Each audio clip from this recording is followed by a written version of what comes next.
Now, you know that famous story of going to Buckingham Palace with that cloth that he was wearing, the khadi cloth. For him, he was representing the poor people of India, and this was the way he was communicating through his clothing. He refused to take the train that was, they had uh, kept a special train for him to go in. He said, no, I want to go in the road. I want to see the city. So he gets into a car, and in that rainy day in London, not wearing socks and shoes, he was trying to prove that he mind over body. If the mind decides, it can endure. Isn't it? He was trying to prove that. Then he goes to Lancashire. He goes to he and Andrews, they decide they want to go and meet the workers in the Lancashire mill who have lost their jobs because of the depression, and also the Swadeshi movement started in India, because the biggest business the British had in India, even in a hostile situation, this is the kind of welcome he got. This is my favorite part. I know many of you have seen it, but there's this man leaning out of the window, wanting to meet with Gandhi. Can anybody recognize him? I think somebody knows. Who could it be? Who could it be? Churchill. When I show the next slide, you will all gasp because you all know him very well.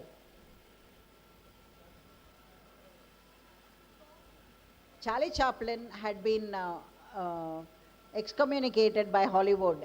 Edgar Hoover was angry with him for making The Kid, and he had been told that he cannot enter America again. After he had got into the ship, he received a letter from Hoover saying, you'll not be allowed to enter America again. So Gandhi he wanted to meet with Gandhi and what Gandhi had to say. This is Charlie Chaplin meeting Gandhi. You don't believe it is him? Brilliant actor, brilliant makeup. Look at this face and this face. It's the same face, And this meeting has given inputs to me into making one of the most iconic films in the world. Among the 100 best made films in the world. Can anybody guess what it is? Charlie Chaplin makes a film when it was very dangerous to make that film.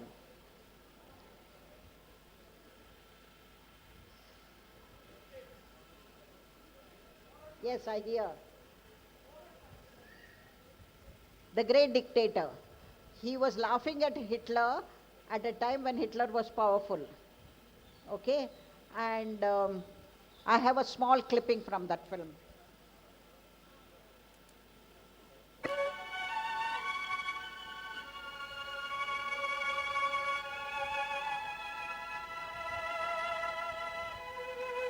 He makes it double cross, not swastika.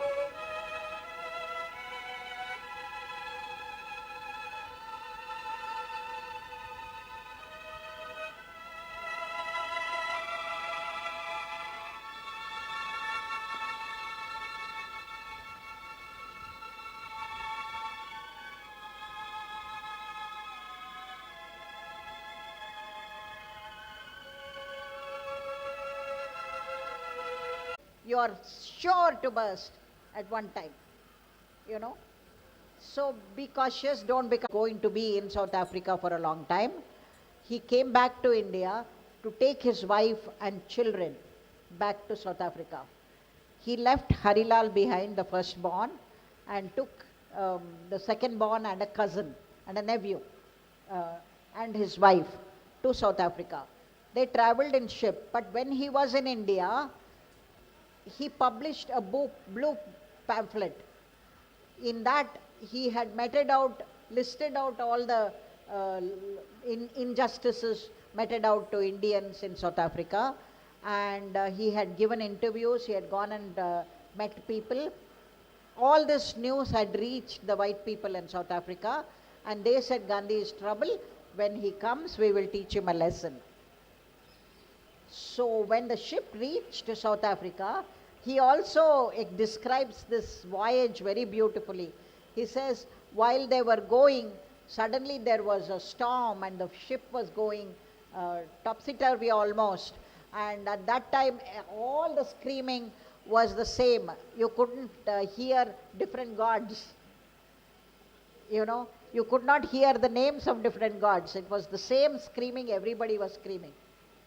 So whether they were Hindus or Muslims or Christians, it was the same screaming. Um, anyway, once the ship reached Durban, they were not given permission to dock for 23 days.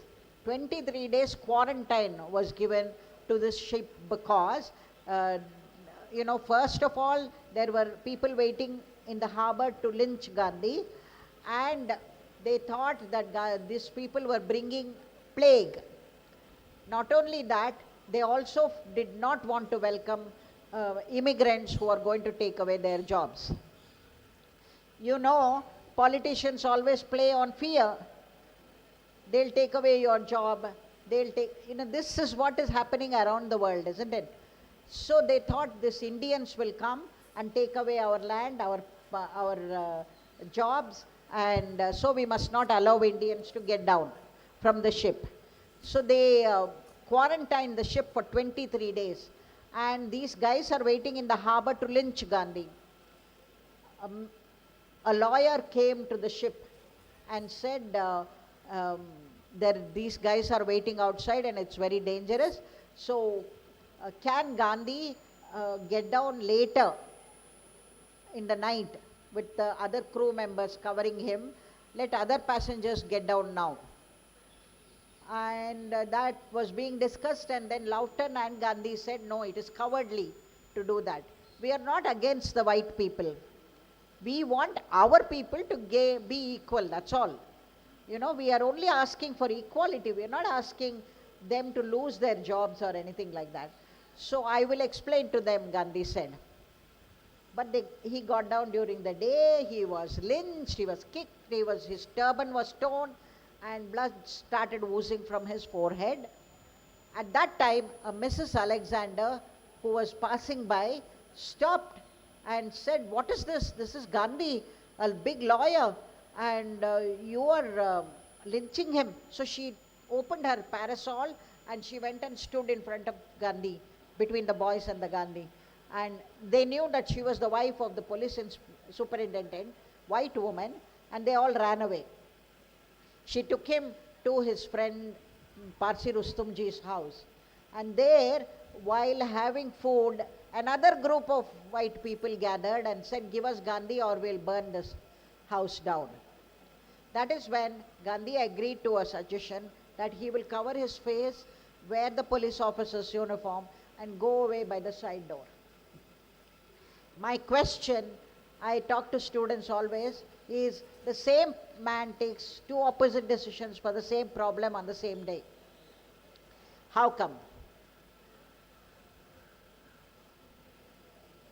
Okay, I know it's too late in the evening, it's too much to talk about it, but some children tell me because he had a bad experience coming down from the ship when he wanted to be cautious.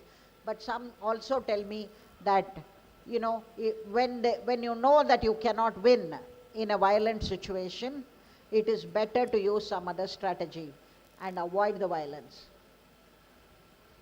You can't be foolhardy and say, I'm going to win a pack of lions, and go and fight lions. You have to use strategies to avoid violence. Okay? And don't stand on your ego and standing, etc. Okay? So Gandhi was coming to Madras in 1946.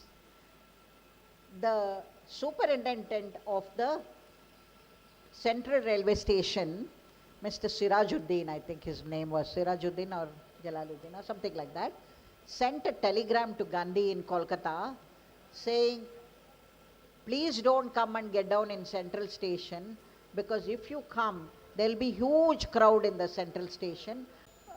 The month after 1944, is keeping silent because that was the date Kasturba died. So he would keep silent. It was his silent day. He's standing silent. He has not spoken a single word. And all the journalists who are gathered there are writing a big report. You can see that. He didn't say a word. He comes to Hindi Prachar Sabha and they say, Bapu, we are not having any public meeting for you, to not allowed, because it's your silent day and we didn't know you were coming.